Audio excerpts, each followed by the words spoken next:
Now, if you're an Arsenal fan who defended all of these decisions, you can't be surprised why people are outraged today.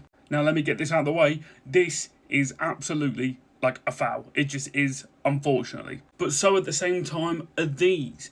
And I think where Arsenal fans have like such a strong us versus them mentality and then defend every decision rather than being, subjective per decision and, maybe sometimes coming out and saying, we got away with that. But they don't. Like, for the most part, they defend every single decision. And I think that's obviously based on rivalry and obviously based on, us versus them mentality. But then again, like, when it goes the other way, you've then got to keep the same energy. When it benefits you, you've got to call it out. When it goes against you, you can then be outraged. I think this is just the same message I've been being on about for weeks when it comes to consistency.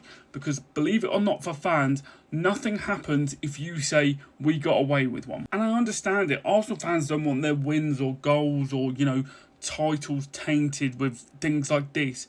But being rough from corners and being pushy with keepers was pretty much invented by Arsenal in the last few years. Not invented, but made popular again because it was so fruitful, because they got away with so much. So now when it comes to these decisions, you can't be surprised at people's anger when you get away with this, when you've also gotten away with these. Do you know what I mean? Your arguments will be a lot more based if you're happy to say Arsenal got away with one.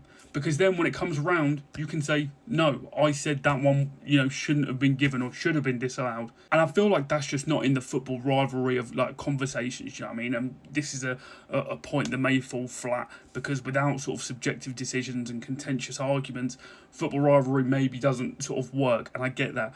But fans would give you a lot more grace if you called out decisions even when they go for you.